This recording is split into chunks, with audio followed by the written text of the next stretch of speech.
So, good day everyone, especially to you Ma'am Jane, good day po. So, I'm Carl Harold Villena from Group 6 and I'm assigned to report the promoting collaborative and transformative learning in cyberspace. So, when we say cyberspace, it says that in online or internet or it's all about in technology.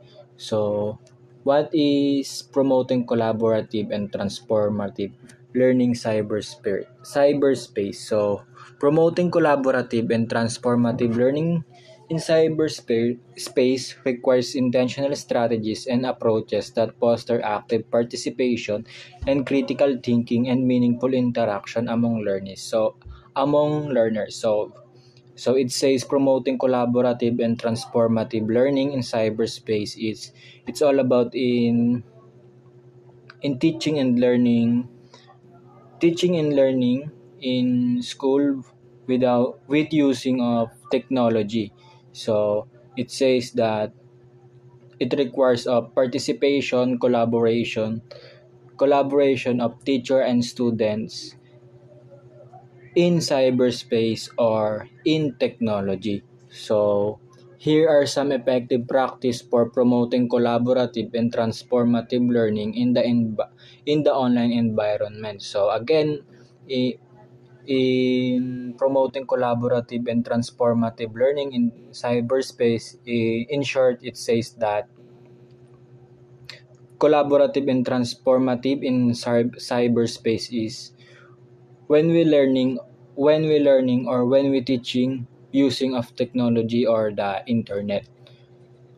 So next is number 1, establish a collaborative learning community. Create a sense of community among learners by encouraging communication and collaboration. So sinasabi dito na mag-establish tayo ng collaborative learning community.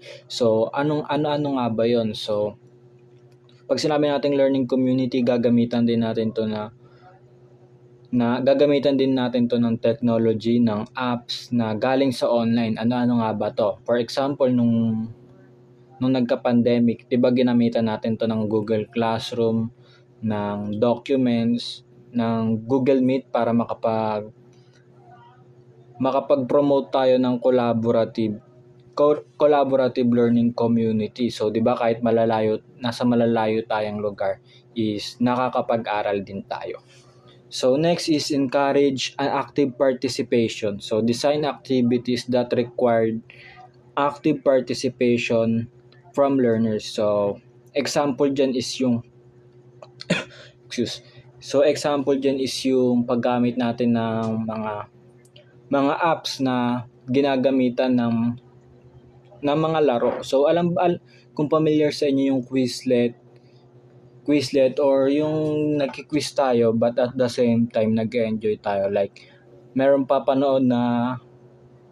ipapanood na video sa atin. So hindi ito matatapos tong video na to hanggat hindi natin nasasagutan yung lalabas na tanong dito sa video na to. So yun, nag-enjoy tayo at sa kakapanood but at the same time natututo tayo. So next is foster reflective thinking. Incorporate reflective activities such as online journals, blogs, or reflective discussion forums to encourage learners to think critically about their learning experience, articulate their thoughts, and connect concept to real life situations. So, foster reflective thinking is we are encouraging our students, our learners to reflect in their new learnings, such as for example is yung pagbibigay natin ng reflection kung ano yung pananaw nila dun sa sa mga tinuro natin by syempre haluan din natin to ng technology or ng internet. So ayun nga nakalagay sa example is online journals, blogs, or reflective discussion na at the same time haluan natin siya ng technology. So ano nga ba yung example nun? So ang example nun is ang online journal or yung electronic journal na kung saan yung mga estudyante natin is makakapagganap ng mga new learnings from electronic journals. So marami pang iba. So pwede rin natin silang pagpanoorin sa YouTube na mga bagong kaalaman, but at the same time is makakapag-reflect sila dun sa bagong kaalaman na yun. So, promote peer feedback and review. Incorporate peer feedback and review processes into online assignment and projects. So, encourage students to provide constructive feedback to their peers, fostering a culture of collaboration, continuous improvement, and deeper understanding. So, dito is promote peer feedback and review. So, pwede natin gawin to or pwede tayong, for example nito is yung pwede natin i-grupo natin yung mga estudyante natin, but ihaluan din natin sila ng technology. Basta itong cyberspace is haluan natin pag-aaral na may halong teknolohiya and internet. So, like for example, in online assignment and project. So, kung familiar sa inyo yung sa documents is kung pwede nating i-share yung link sa iba nating kaklase para kahit sa malayo tayong lugar is sabay-sabay gumagawa yung mga ka-groupmates natin. So, isa yan sa example. So, pati yung projects, di ba, meron din yung like ito, yung PPT na pinapapasa sa atin. So, pwede yung projects na yan na ipasa natin sa G Drive para ma-checkan ng ating teacher. So, 'di ba, may halong internet and technology etong PPT na to. So, next is emphasis problem-based learning, use authentic real-world problem as the basis for learning activities. So, when we say emphasize problem-based learning, so gagamitan natin to ng authentic na project. So when we say authentic project is ito yung yung gumagalaw yung bata. So based nga kay John Locke is learning by doing.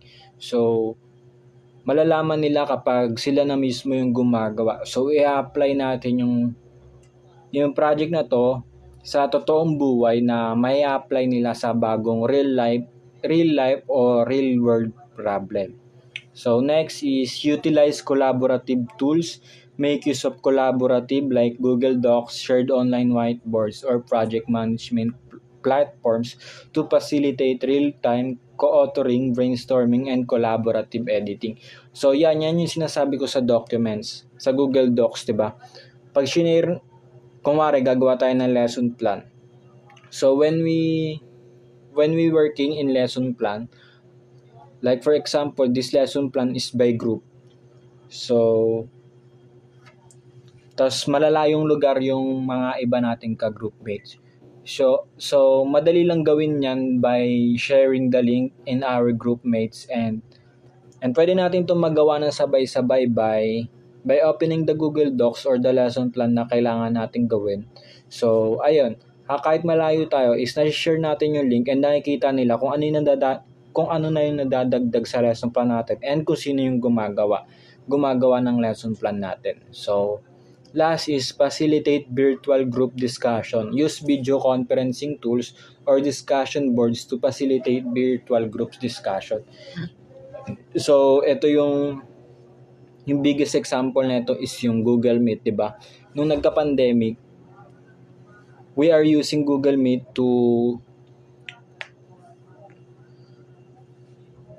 para makagawa tayo ng discussion, para makapag-facilitate tayo ng discussion kahit na hindi tayo nagme-meet in real life. So by using Google Meet, natututo tayo by the use of technology and internet and at the same time is natututo tayo. So for me is malaking tulong tong technology para sa atin. So it is essential for me because kahit na malayo tayo is nagagamit natin to para matuto and para makapagturo. So So that's all po. Thank you.